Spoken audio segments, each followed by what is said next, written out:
വീട് നിർമ്മാണവുമായി ബന്ധപ്പെട്ട നിങ്ങളുടെ ചോദ്യങ്ങൾ വിദഗ്ധരുടെ ഉപദേശത്തിനായി കമന്റ് ബോക്സിൽ ചോദിക്കൂ.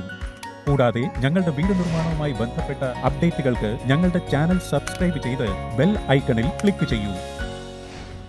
വിവിധ തരത്തിലുള്ള നിർമ്മാണങ്ങളിൽ വ്യത്യസ്ത തരം കോൺക്രീറ്റ് ഉപയോഗിക്കുന്നു. കോൺക്രീറ്റിന്റെ ഗ്രേഡുകൾ എന്തൊക്കെയാണ്? അതിന്റെ ഉപയോഗം എന്തെല്ലാമാണ്? ഈ കാര്യങ്ങൾ ഇപ്പോൾ മനസ്സിലാക്കാം. സിമന്റ്, മണൽ, മെറ്റൽ എന്നിവയുടെ മിശ്രിതത്തിന്റെ നിർദ്ദിഷ്ട അനുപാതമാണ് കോൺക്രീറ്റിന്റെ ഗ്രേഡ് നിർണ്ണയിക്കുന്നത്.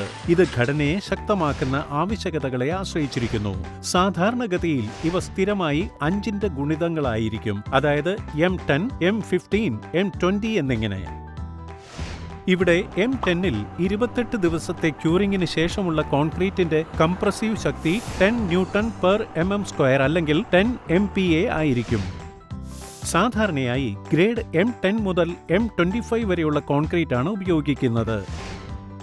ഇന്ത്യയിൽ ഗ്രേഡ് M20 മുതൽ M25 വരെയുള്ള കോൺക്രീറ്റ് ആണ് പലപ്പോഴും വീടുകളുടെ നിർമ്മാണത്തിനായി ഉപയോഗിക്കുന്നത്.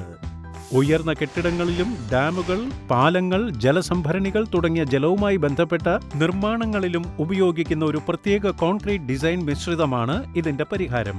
നമുക്ക് നോക്കാം ഈ ഗ്രേഡിൽ സിമന്റ്, മണൽ, മണ്ണ് ഇവയുടെ അനുപാതം എന്താണെന്ന്. M10 1:3:6, M15 1:2:4, M20 1:1.5:3, M25 1:1:2. അപ്പോൾ ഇതായിരുന്നു കോൺക്രീറ്റിന്റെ ഗ്രേഡുകളെ കുറിച്ചുള്ള ചില വസ്തുതകൾ.